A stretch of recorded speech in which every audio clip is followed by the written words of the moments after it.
Welcome to my channel.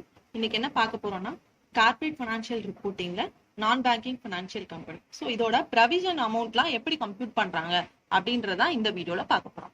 நான் banking financial கம்பெனினா என்னன்னா, it is a financial institute like a bank, but இது bank கிடையாது. Similar activities, பேங்கோட சிமிலர் ஆக்டிவிட்டி எல்லாமே பண்ணுவாங்க. ஒரு லோன் லெண்ட் பண்றது, மார்டேஜ் எடுத்துக்கிறது, ஹவுஸ் லோன் கொடுக்கறது, அண்ட் தென் பைக் லோன் எல்லாமே பண்ணுவாங்க. பேங்கோட எல்லா ஆக்டிவிட்டிஸும் பண்ணுவாங்க. ஓகேவா? இப்போ ஆர்பிஐ ஆக்ட் 1934ல அண்டர் செக்ஷன் 451F வந்து இந்த நான் பேங்கிங் ஃபினான்ஷியல் கம்பெனியை டிஃபைன் பண்ணியிருக்காங்க. ஸோ அதெல்லாம் என்னன்னா, financial institute which is a company. ஒரு ஃபினான்ஷியல் இன்ஸ்டிடியூட் கம்பெனியை நம்ம ரெஜிஸ்டர் பண்ணியிருக்கணும். அந்த NBFC is a non-banking institute which is company and which has its principal business the receiving of deposit. அவங்களோட பிரின்சிபல் பிசினஸ் என்னவா இருக்கணும்? Receiving deposit under any scheme. அது ஒரு ஃபிக்ஸட் டெபாசிட்டா இருக்கலாம், டேர்ம் டெபாசிட்டா இருக்கலாம், சேவிங்ஸ் அக்கௌண்டா இருக்கலாம், ஆர் கரண்ட் அக்கௌண்டா இருக்கலாம், எந்த ஸ்கீமா வேணாலும் இருக்கலாம், or arrangement, or it is the another manner or lending in any manner. ஓகேவா? ஸோ இப்போ டெபாசிட் வாங்கி அதை வந்து லெண்ட் பண்ண, அதாவது திரும்பி கொடுக்கணும் அவங்களுக்கு, அவங்களோட கஸ்டமருக்கு. Maybe it's maybe a loan or mortgage லோனா இருக்கலாம், இல்ல பிளட்ஜிங்ல கொடுக்கலாம். புரிஞ்சுதா? ஸோ இந்த மேனர்ல ரெண்டு பண்ணணும். ஃபர்ஸ்ட் டெபாசிட் வாங்கணும் அண்ட் தென் லெண்டிங். இந்த ரெண்டும் தான் அவங்களோட பிரின்சிபல் பிசினஸா இருக்கணும். புரிஞ்சுதா? Such other a non banking institution or classes of such institute as the bank may with the previous approval by the government central government கிட்ட இருந்து அவங்க ஒரு ஃபினான்ஷியல் இன்ஸ்டிடியூட்டா அப்ரூவல் வாங்கியிருக்கணும். ஸோ இதுதான் இதுல முக்கியமான பாயிண்ட். இதெல்லாம் எந்த மாதிரி கம்பெனிஸ்னா, ஒரு சிட் ஃபண்டா இருக்கும், கவர்மெண்டோட அப்ரூவல்ல இருக்கணும். தென் இந்த பிசினஸோட ஆக்டிவிட்டிஸ்லாம் என்னன்னா, ஃபர்ஸ்ட் லீசிங் கம்பெனி, அவங்க லீசிங் கொடுக்கணும் அண்ட் தென் ஹையர் பர்ச்சேஸ்ல இன்வால்வ் ஆயிருக்கணும். இந்த ஆக்டிவிட்டிஸ்ல எல்லாம் தான் அந்த நான் பேங்கிங் ஃபினான்ஷியல் கம்பெனி ஈடுபட்டு இருப்பாங்க. இந்த வேலை தான் பண்ணுவாங்க. Leasing, hire purchase, insurance business, chit fund, loans and advance. Like இப்போ முத்தூட் ஃபினான்ஸ்லாம் இருக்காங்கல்ல, LICயா இருக்கட்டும், or national insurance company. So இவங்கெல்லாம் தான் இந்த நான் பேங்கிங் ஃபினான்ஷியல் கம்பெனி. ஓகேவா? இப்போ முத்தூட் ஃபினான்ஸ்லாம் இதுக்குள்ளதான் வருவாங்க. ஓகேவா? ஒரு பொருளை, நகையை வந்து மார்டேஜா எடுத்துக்கிட்டு அதுக்கு அமௌண்ட் கொடுக்குறாங்க. அண்ட் தென் அவங்களோட கஸ்டமர் கிட்ட இருந்து அவங்க டெபாசிட்டும் வாங்கிக்கிறாங்க. ஓகேவா? அதே மாதிரி இந்த நான் பேங்கிங் ஃபினான்ஷியல் கம்பெனி இந்த ஆக்டிவிட்டிஸ்ல எல்லாம் ஈடுபட்டிருக்க கூடாது. அது என்னன்னா, அக்ரி பிசினஸ்ல ஈடுபட்டிருக்க கூடாது, இண்டஸ்ட்ரியல் ஆக்டிவிட்டியில இருக்கக்கூடாது, ஒரு பொருளை உற்பத்தி பண்ணக்கூடாது, பர்ச்சேஸோ சேல்ஸோ அவங்க ட்ரேடும் பண்ணக்கூடாது, அண்ட் தென் இன்மூவபிள் ப்ராப்பர்ட்டிய அவங்க purchase, sales or construction of, அதாவது வீடு வாங்கி விற்கிறது, ஸோ இதெல்லாம் பண்ணக்கூடாது. ஓகேவா? ஸோ இதுதான் வந்து நான் பேங்கிங் ஃபினான்ஷியல் கம்பெனியோட பிசினஸ் ஆக்டிவிட்டிஸ். ஓகேவா? இப்போ இந்த நான் பேங்கிங் ஃபினான்ஷியல் கம்பெனிஸ் வந்து தனக்கிட்ட வந்து ஒரு லோன் வாங்குறாங்க, ஒரு டெபாசிட்ஸ் வாங்கிட்டு தன்னோட கஸ்டமருக்கு லோன்ஸ் எல்லாம் கொடுக்குறாங்க. ஓகேவா? அவங்களோட மேஜர் பிரின்சிபல் வந்து lending of in any manner. அது மார்டேஜா இருக்கலாம், லோனா இருக்கலாம். அப்படி பண்ணும்போது அவங்களுக்கு வந்து ஒரு ஒதுக்கு தேவைப்படும், ப்ரொவிஷன். ஓகேவா? எல்லா கடனும் கஸ்டமர் கிட்ட இருந்து ரீட்டைன் ஆகாது. இப்போ ஒரு வண்டிக்கே வந்து, ஒரு பைக்குக்கே அவங்க லோன் கொடுத்துருக்காங்க. பட் ஆனா பைக்கோட டியூ முடிஞ்சும் சில பேர் பே பண்ணிருக்க மாட்டாங்க. அவங்களுக்கு அப்போ லாஸ் இருக்கும். லோன்ஸ் அண்ட் அட்வான்ஸ்ல அவங்களுக்கு லாசஸ் இருக்கும், டவுட்ஃபுல் அசெட்ஸ் இருக்கும். ஸோ அந்த ப்ரொவிஷன்ஸ் தான் எப்படி கம்ப்யூட் பண்றோம்? ப்ரொவிஷன் அகேன்ஸ்ட், அதுக்கு வந்து ஸ்டாண்டர்ட் கொடுத்துருக்காங்க. ஓகேவா? இந்தியன் ஏரியாஸ்ல provision against substandard asset, doubtful asset and loan asset. So 3 assets இருக்கு. ஒன்னு டவுட்ஃபுல் அசெட்ஸ், லோன் அசெட்ஸ், நம்ம லோன் கொடுத்து வாங்குறது, அதே மாதிரி சப்ஸ்டாண்டர்ட் அசெட். ஸோ ஒவ்வொன்றுக்கும் தனித்தனியா நம்ம பார்க்க போறோம். அதுக்கு சர்டன் கேட்டகரிஸும் இருக்கு. ஓகேவா? Loans and advance or other credit கொடுக்கும்போது லோன் அசெட் கொடுத்துருக்கோம், அதை வந்து ஃபுல்லா ரிட்டர்ன் ஆஃப் பண்ணிடணும். லோன் அசெட்னா, ஏன்னா இதுக்கு நம்ம எந்த செக்யூரிட்டியும் வாங்கிருக்கவே மாட்டோம் ஒரு லோன் அசெட். ஓகேவா? ஸோ இது ஃபுல்லாமே லாஸ் அசெட் தான் நம்ம சொல்லுவாங்க. ஓகேவா? லாஸ் அசெட் அப்படின்னு ஏதாவது லோன்ஸ் நம்ம கொடுத்துருக்கோம்னா அது 100% நம்ம அவுட்ஸ்டாண்டிங்கா ப்ரொவிஷனா கிரியேட் பண்ணிக்கணும், ஃபுல்லி ரிட்டர்ன் ஆஃப். புரிஞ்சுதா? அதே மாதிரி டவுட்ஃபுல் அசெட்ஸ்லயே நம்ம கிட்ட வந்து ஒரு செக்யூரிட்டி வச்சு நம்ம வாங்கிருக்கலாம். ஒரு நகையை வச்சோ, ஒரு வீடை வச்சோ வீடை வந்து நம்ம செக்யூரிட்டியா ஒரு மார்டேஜா வச்சுட்டு நம்ம லோன்ஸ் வந்து அவங்களுக்கு ப்ரொவைட் பண்ணிருக்கலாம். அப்படி இருக்கிற பட்சத்துல செக்யூர்ட் அசெட்டா இருந்தா மட்டும்தான் அப் டு 1 இயர் வரைக்கும் நம்ம 20% ப்ரொவிஷன் ஒதுக்கணும். அதாவது டோட்டல் அமௌண்ட்ல 20%. புரிஞ்சுதாப்பா? 1 இயர்க்குள்ள அப் டு 1 இயர். இதுதான் இதோட tabular column. Up to 1 year 20%. 1 to 3 years 30%. above 3 yearsக்கு மேல போயிடுச்சுன்னா 50%. அந்த மொத்த அமௌண்ட்ல டோட்டலா அந்த செக்யூர்ட் அசெட்டோட அமௌண்ட்ல 50% நீங்க வந்து நம்ம ப்ரொவிஷன்ஸ் கிரியேட் பண்ணிருக்கணும். புரிஞ்சுதா? நாட் செக்யூர்ட் அசெட் அப்படின்னா 100% ப்ரொவிஷன் நீங்க கிரியேட் பண்ணிருக்கணும். ஏன்னா இதுக்கு நம்ம மார்டேஜ் எதுவுமே வாங்கல. இப்ப இதுக்கெல்லாம் வந்து பாத்தீங்கன்னா ஒரு வண்டியோ ஒரு வீடோ நம்ம கிட்ட செக்யூரிட்டியா இருக்கு. பட் இங்க செக்யூரிட்டி எதுவுமே கிடையாது. ஸோ இதை 100% ப்ரொவிஷன் நம்ம கிரியேட் பண்ணிடணும். நம்ம எப்ப அவங்களுக்கு லோன் கொடுக்குறோமோ கொடுத்த உடனே கொடுத்ததுல இருந்து லோன்ஸ் அண்ட் அட்வான்ஸ் நம்ம கொடுத்ததுல இருந்து 100% கொடுத்துரும். சில பேருக்கு இந்த இடத்துல ஒரு டவுட் வந்திருக்கலாம். ஏன் இப்ப வந்து நம்ம லோன் தான் கொடுத்துருக்கோம், ஒருத்தவங்களுக்கு கடன் தான் கொடுத்துருக்கோம், இது எல்லாமே லோன், இங்க ஏன் வந்து asset loss asset not secured asset secured அசெட்ன்றது வருது அப்படின்னு சொல்லிட்டு சில பேருக்கு டவுட் வரலாம். அசெட் மீன்ஸ் நான் கொடுத்தது, என்னோட பணம் வெளியில இருக்கு, சோ அது எனக்கு அசெட், வாங்கினவனுக்கு தான் அது கடன், எனக்கு அது சொத்து. புரிஞ்சுதா? சோ அந்த சப்ஸ்டாண்டர்ட் அசெட்னா நம்ம டோட்டல் அவுட்ஸ்டாண்டிங் இருக்கும், டோட்டல் அமௌண்ட்ல 10% நம்ம கிரெடிட் பண்ணிக்கலாம். 10% நம்ம ப்ரொவிஷன் எடுக்கலாம்.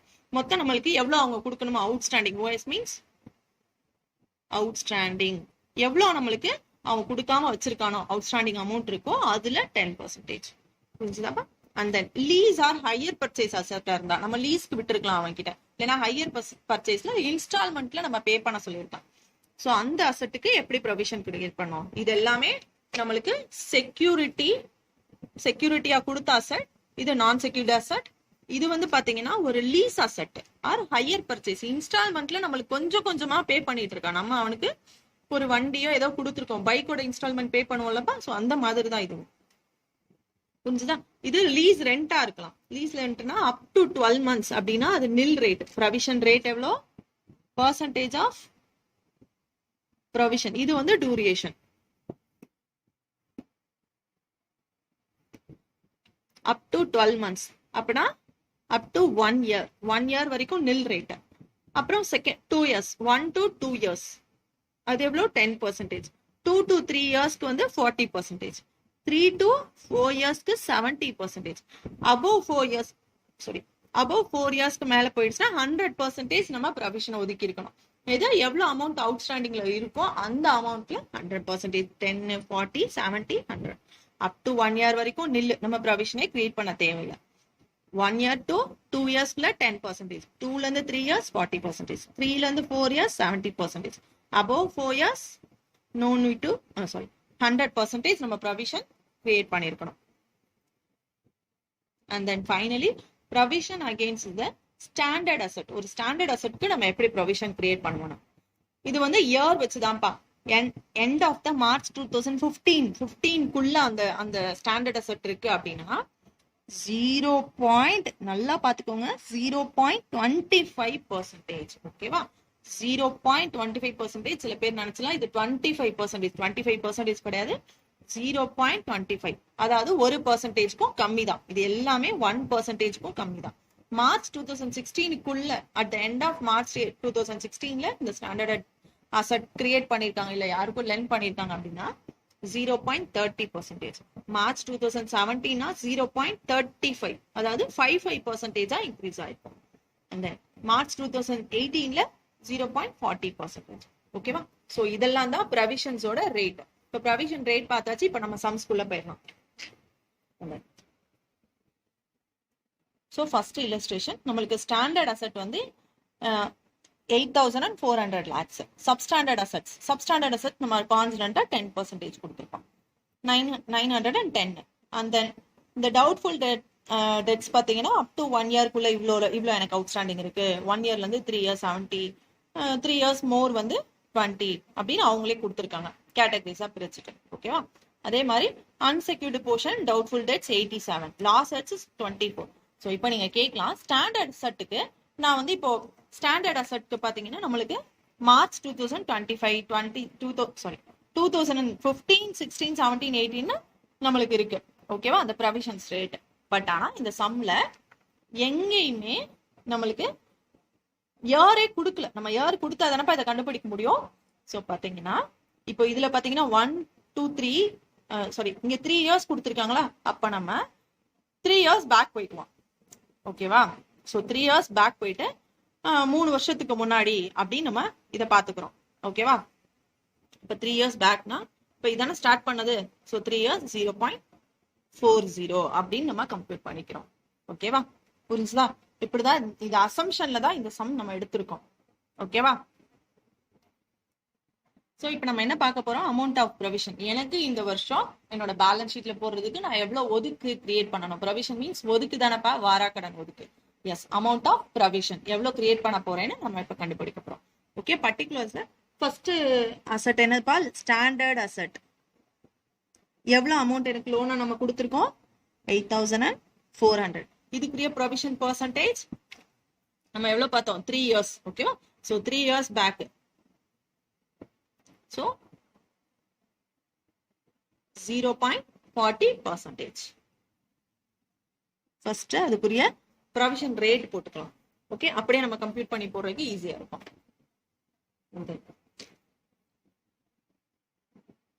செகண்ட் ஒன் அப்படியே கொஸ்டின்ல கொடுத்த ஆர்டர்லயே நான் எழுதுறேன். Substandard asset 910. சப்ஸ்டாண்டர்ட் அசெட் வந்து நம்மளுக்கு கான்ஸ்டன்டா எவ்வளவுப்பா, 10%. ஓகே, substandard asset constant எனக்கு 10% of total outstanding. Outstanding 10% create பண்ண போறோம். Okay, and then secured portion of doubtful debts.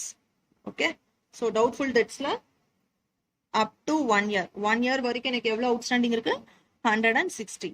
and then 1 year to 3 years, and then above 3 years.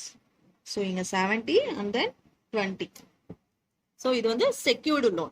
Secured loan portion க்கு எனக்கு என்னப்பா mortgage, up to 1 year வந்து எனக்கு 20%, 1 to 3 years 30, 50. Okay, then 20%, 30% and then 50%. Okay, and then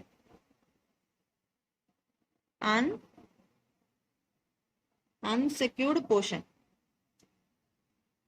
of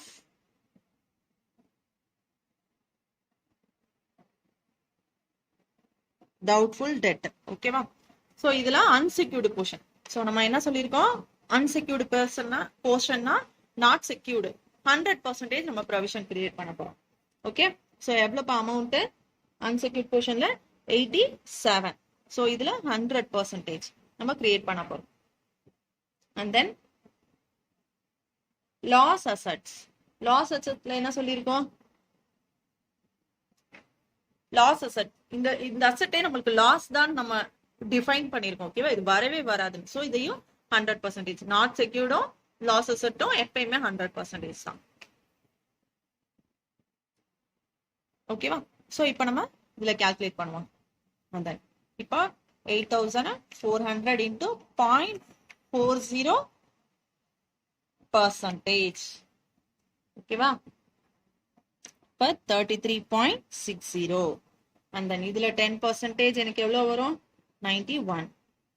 then இதுல 20% 32. 70 into 30% 21. 20 into 50% 10. இது 100% 87 and then 24. ஓகேவாப்பா, இப்போ புரிஞ்சுதா? 33.0 and then 91.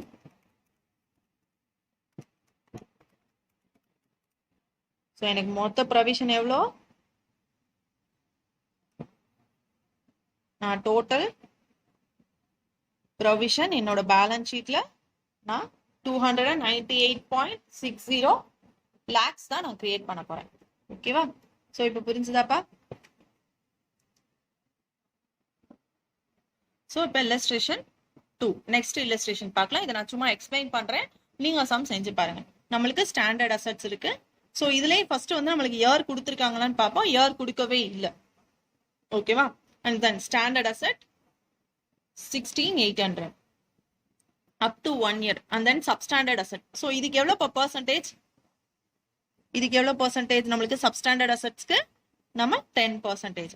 up to 1 yearனா எனக்கு எவ்வளவு? இது வந்து secured portion தான். ஓகேவா? so secured portionக்கு நானே இங்க provisions. so secured portionக்கு நம்மளுக்கு எவ்வளவு? 20%. okay? and then unsecured portion up to 1 yearக்கு 20%. 1 to 3 years na எனக்கு எவ்வளோ? 30%. and then இங்க 50% நான் provision create பண்ண போறேன். and then இங்க unsecured portion of doubtful debts. so doubtful debts வந்து எனக்கு 100%. and then losses at 100%. ஓகேவா? and then இப்போ இதுக்கு 3 வருஷத்துக்கு கொடுத்துருக்காங்க. so 3 years நம்ம பேக் போறோம். போகும்போது லாஸ்ட் 3 years. so அப்ப நம்ம 2018ல இருக்கோம். ஓகே? அப்ப இங்க ஸ்டாண்டர்ட் அசெட்ஸ் வந்து 0.40%. 0.40%. ஓகேவா? சோ இதை வச்சுதான் நம்ம அந்த லோன் அமௌண்ட் எல்லாமே கொஸ்டின்ல கொடுத்ததான் நீங்க எழுதியிருக்காங்க. ஓகேவா? அண்ட் தென் ப்ரொவிஷன்ஸ் நம்ம கிரியேட் பண்ணதான். ஓகே? அப்படியே மேட்ச் ஆகுது பாருங்களேன். 40, 10, 20, 30 சூப்பர், நம்ம கரெக்டாவே எழுதியிருக்கோம். அண்ட் தென் ப்ரொவிஷன்ஸ் நம்ம மல்டிப்ளை பண்ணி கிரியேட் பண்ண போறோம். சோ இதுதான் டோட்டல் ப்ரொவிஷன்ஸ் நம்ம கிரியேட் பண்ற amount. Okay? And then third இல்லஸ்ட்ரேஷனும் பாத்தீங்கன்னா அதே மாடல் தான். இது எம்டிபில வந்திருக்கு. ஜூன் 2019ல எம்டிபி மாடல் இருக்கு. இந்த ஸ்டாண்டர்ட் அசெட்ஸ் வந்து 10 okay lakhs. And then substandard assets. So இதுக்கு நம்ம சப்ஸ்டாண்டர்ட் அசெட்ஸ் நம்ம எவ்வளவு பார்த்தோம்? ப்ரொவிஷன் 10%. அண்ட் தென் இதுக்கும் இயர் கொடுக்கவே இல்லை. செக்யூர்டு போர்ஷன்ல நம்மளோட டவுட்ஃபுல் டேட்ஸ் வந்து 1 இயர்க்குள்ள 3 years and 3 years above. So 1 yearக்குள்ள நம்மளுக்கு 20%, 30% and then 50%.